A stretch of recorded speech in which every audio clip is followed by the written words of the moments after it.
guys, I'm back here on the Film Scene Investigation channel. Hope everyone is doing good. Today, I'm going to be reviewing the 1974 cult classic, Death Wish. If you guys like the content that I do here on the channel, please consider subscribing if you haven't already. I do appreciate all the support. So, Death Wish, directed by the late Michael Winner, was this controversial movie released in 1974.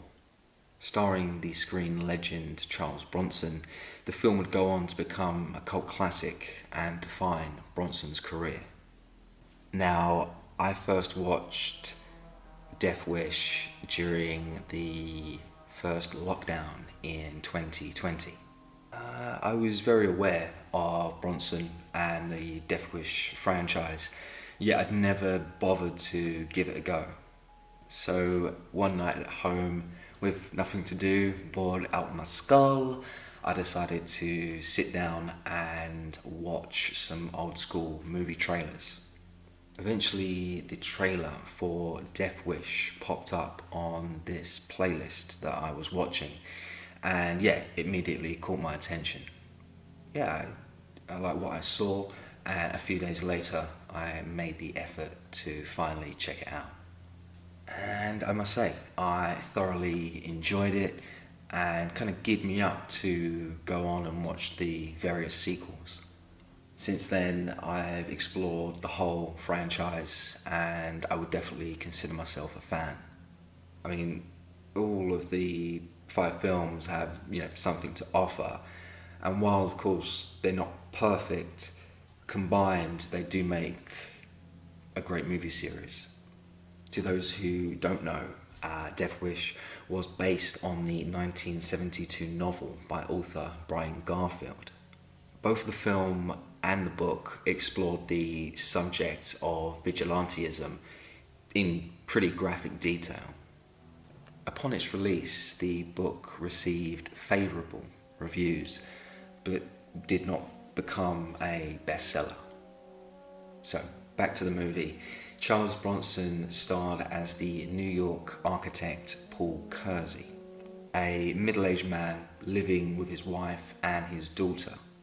One day, his life is totally changed forever when his family are brutally assaulted by some thugs. Paul was completely overcome with the terrible situation he found himself in, and with that came an end to his comfortable everyday life. To make matters worse, in the days that followed, the police had made zero progress in catching the criminals responsible. It was clear to see that Paul was completely guilt-ridden for not being there to protect his family at the time of the attack. He wasn't there when his family needed him the most. So Paul, frazzled and angry, decided to take the law into his own hands and wage a war against the street trash littering New York City. After a few dangerous altercations, Paul would go on to attract the attention of Police Inspector Frank Ochoa, played by actor Vincent Gardenia. Gardenia, the actor, brought much needed comic relief to the movie and gave the story some extra flair and depth. So after the police investigator Ochoa kind of was introduced into the story, the film became kind of a cat and mouse situation with Kersey being investigated by the police.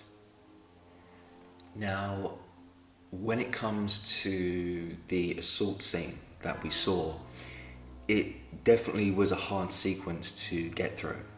Kersey's wife and daughter were unspeakably brutalized on their way home from a shopping trip. A young Jeff Goldblum actually was cast as one of the thugs that committed the assault. A very early role for Goldblum, who of course would go on to bigger things later on in his career. it has to be said that you can't support vigilantism, but it's safe to say that the graphic depiction that we saw of the manic violence and brutalization of Kersey's family, you know, that scene was significant enough, it was hard hitting enough for the audience to get behind Kersey as he waged war on the New York streets.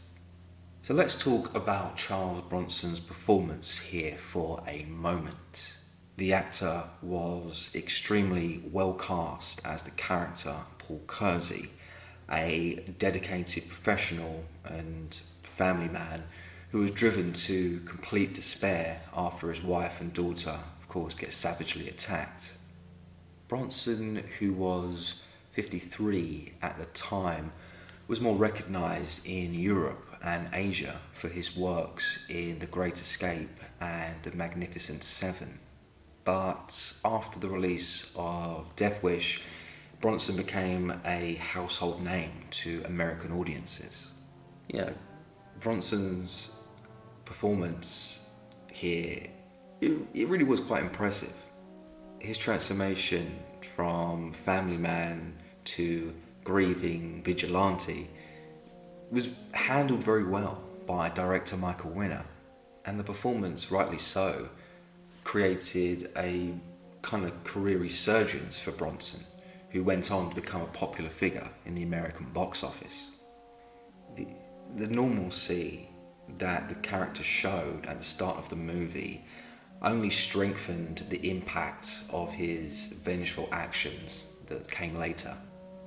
The chilling atmosphere when Kersey prowled the New York streets at night, stalking the thugs and freaks of New York City, it was very enthralling stuff. The tension was built up slowly over time, building to a crescendo of violence. Kersey's mental state declined more and more as his nightly prowls became compulsive. One thing I found interesting was how Kersey reacted after his first violent confrontation. His reaction was telling as he became sick and broke down. But after a while, his response to assaulting street thugs became second nature to him. Seeing Kersey's reaction to his own dangerous behaviour was brilliantly done and brought a sense of realism to the movie. Small details like this went a long way in showcasing the evolution of Kersey's character from quiet family man to silent assassin. As the movie unfolded, it was clear that Kersey did feel a real sense of wrongness for his actions, but not enough to stop. The question then became, is Kersey justified killing random street thugs in self-defense who are a cancer to society? Now, when I first watched Death Wish, there was one aspect of the film that I absolutely hated, and that was the fact that Paul never got revenge on the perpetrators that attacked his family. It bugged me because those guys literally got away with murder. But when you think about it, his wife was dead and his daughter was left unconscious. Paul was never given a description of the attackers, leaving him to instead lash out on the random scum he saw on the street. This was something that I only realised after watching the movie multiple times. So yeah, definitely look out for that. Paul Kersey's savagery actually makes more sense now, knowing that he never actually got a description of the attackers in the first place.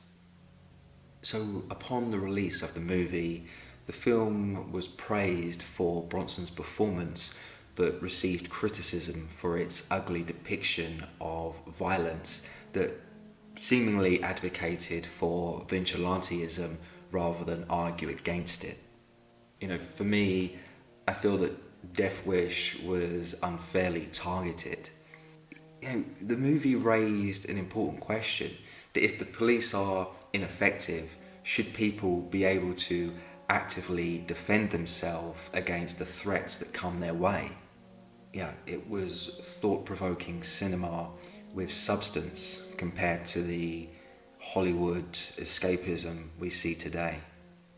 And so, dislikes for Death Wish 1974. My main dislike for the movie would be the sequence where Paul's boss sent him to Tucson, Arizona. Kersey, still distraught over his family, decided to go back to work in the hope that it would help him cope. There was this residential housing development in Tucson that Kersey got involved with. At the end of his trip, Kersey was gifted a gun and ammunition by a client as a thank you.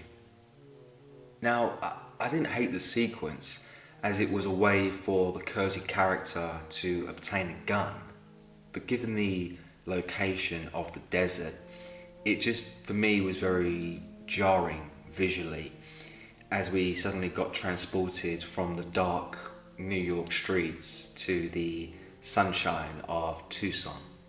The location kind of altered the film's tone and vibe for me. Yes, the sequence was long and it kind of dragged on a bit, but then again, it was consistent with the movie's overall pacing. But I just wish that the filmmakers had remained on the east coast of America with a location maybe in New Jersey or Maine. But, I did think about it a little bit more today, and I think it may have been Michael Winner's attempt at this juxtaposition from barbaric urbanism to controlled ruralization. And so, ratings for Death Wish 1974. I'm going to be rating this movie a solid 7.5 out of 10. Death Wish was this hard-edged, uncompromising look at the ugliness of inner city crime and the mental decline of the character Paul Kersey. The film presented New York as this hostile place where everyday citizens were subject to criminal activity that plagued the city. And funny enough, we still see it in today's society with crime-ridden cities across the West governed by incompetent people with no hope in sight. Now, I know they made a Death Wish remake with Bruce Willis a few years ago. That movie really paled in comparison to this cult classic. With that said, I feel the underlying premise of Death Wish becomes ever more relevant as time goes on. I personally would love to see a new Death Wish movie, a new installment that has the same premise but includes the racial and political divisions we see in today's society. That would make for an interesting movie, but yeah, there's absolutely no way that Hollywood would even produce that kind of stuff now. And furthermore, I actually read online some criticism regards Death Wish and its problematic portrayal of an old white guy gunning down black youths. The whole thing is just, ridiculous, and yeah, we're kind of living in a clown world now. And once again, the portrayal of New York and how dangerous it was back in the 70s, we see that, history repeating itself now. So yeah, it's a hot button subject that Hollywood studios could never, nor would they ever try and attempt for today's audiences. When it comes to the plot, it was easy to follow, and once again, great casting all around. Composer Herbie Hancock delivered an interesting score that complemented the film's dark imagery and gritty visuals. The action was also restrained and not overly dramatic, and it had a lot of suspense in the lead up to the killings. The movie Death Wish retained a powerful social commentary without the filmmakers forcing the message down the viewer's throat.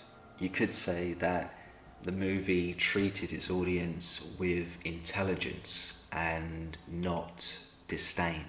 It must be said that unlike the sequels that followed, Death Wish, the original, stayed very grounded and didn't become overdramatic. Fundamentally, this 1974 cult classic was, as I mentioned earlier, thought-provoking, and it explored the real-life horrors that ordinary people have to sadly deal with.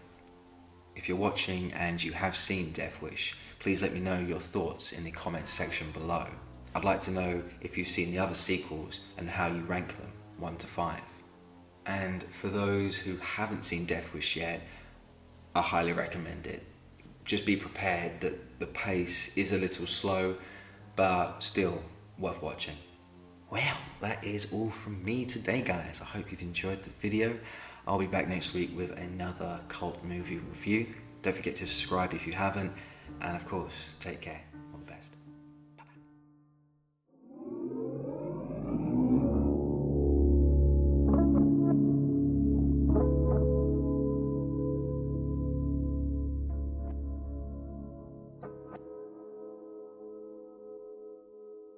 Bye-bye.